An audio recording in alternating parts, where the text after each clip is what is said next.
You're now listening to The Blender with DJ Tony Drake. DJ Tony Drake. And Miss DJ Gemz. And Miss DJ Gemz is killing it on the ones and twos. On WMUC 88.1 FM and WMUCRadio.com on the web. You ready? Are you ready? Let's go.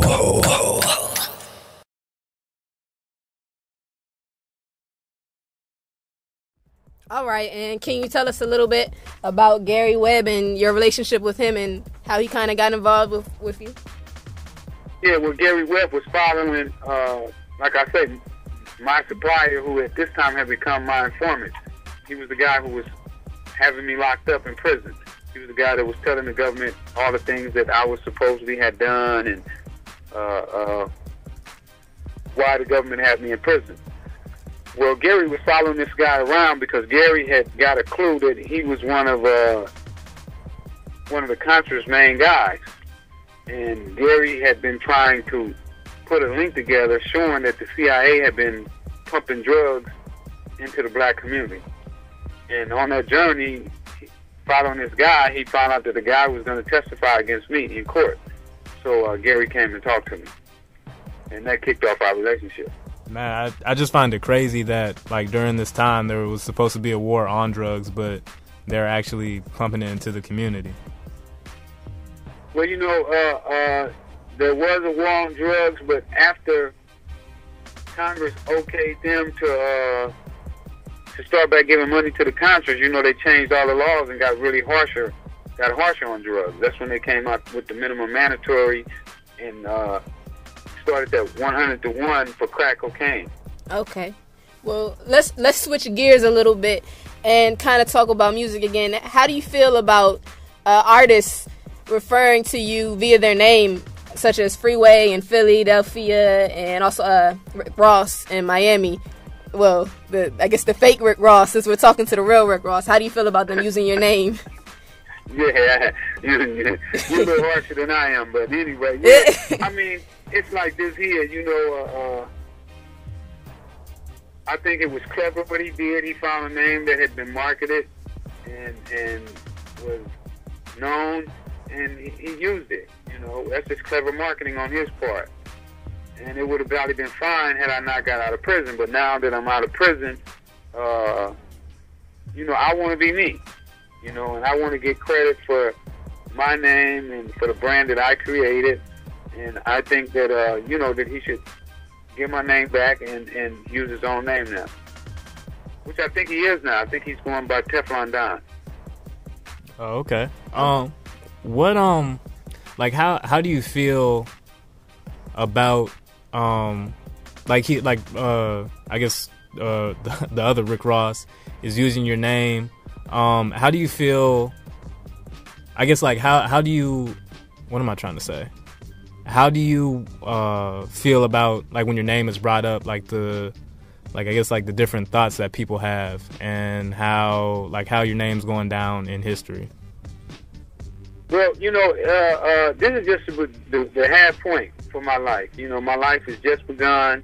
You know, that was the half point. So, you know, these next, 30, 40 years, hopefully, if I can make it that long, will really dictate, who I am, what I stood for. And I think that one day people will just say, selling drugs was just a period in his life. Because, I did more time in prison than I sold drugs. I was almost in prison 3 times as long as I only sold drugs. And selling drugs is a short career. I only sold drugs for 8 years. So that's really a short career. I did 20 years in prison. So that was just a step that right now it's behind me. I have greater and better things to do. And I think that I'll be recognized for the things that I do in the future more so than with the drugs. Right, and I don't want the listeners to get the idea that you're this horrible person, because you also do like a whole bunch of work with the community and giving back to the community. Yeah. Well, hopefully one day I can come out to the school and talk to the kids, because I got some game. You know okay. what I'm saying? All right. Well, let's continue to talk about the new pages that are being written in the book that is Ricky Ross. What things are you up to now? We know you got a website that's getting pretty popular. Yeah, my website is growing rapidly. We're growing at about 50 people a day. You know, and it's just a matter of time. I studied while I was in there on how to market the website. So that's coming along pretty well.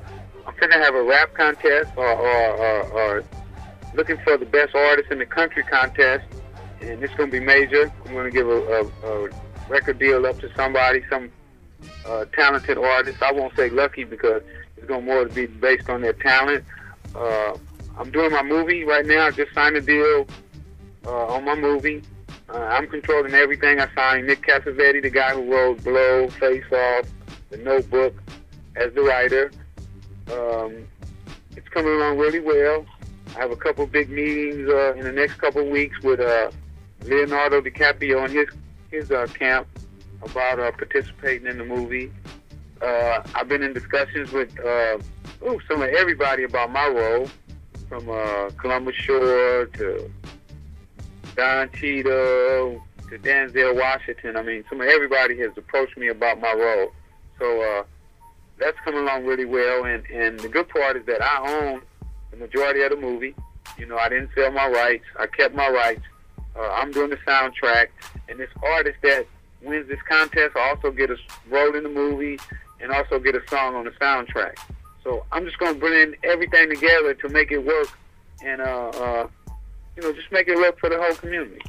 Okay. Sounds like a good opportunity for whoever gets to win that contest. And I know you definitely be stopping through D.C., right? Yeah, as a matter of fact, I'm hoping y'all set something up so I can come down there and address the school in the next couple of weeks. Man, actually, as soon as this interview is over, I actually got something I wanted to talk to you about. But we'll get to all that. We'll get to all that. Okay. All right.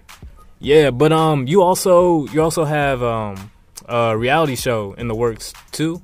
Is that correct? Yeah, well, I have a couple reality show ideas. Right now we have one that we're working on, and we're going to call it Freeway's House. We're going to take troubled youth and put them in a house, and I'll mentor them for like 6 months, and then we'll follow them around and see how they do in society after they go through my program. Okay. And I guess talking about that, the youth that you're working with, would you be able to talk a little bit about what they call the prison industrial complex? Yeah, I can talk a little bit about that. Basically, man, they giving us a lot of time. I think that it should be illegal for the people who are locking us up to also profit off of the prison.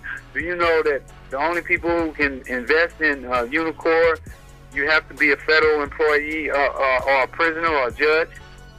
A federal prison worker or a judge or a prosecutor or a police officer. So, you know, when you have those type of situations, you increase the chance for corruption. You know, you make them want to give guys more time and keep them in prison longer. Right. And just so people know, prison is definitely a business. Probably like at universities, probably a lot of the furniture that you're sitting on was probably made in prison. Yeah, absolutely. Yes. They're making clothes, they're making just so many things that they're making in prison, and they give these guys like 25 cents an hour to sit there and make the stuff that people on the street get $16 and $20 an hour to make. Right. And they really got a nice little scam going on. They take the jobs off the street, they put them in prison, and then when there's no jobs, people commit more crimes, so they get more prisoners. Right. Man, what a system. Right. And it's I was also reading something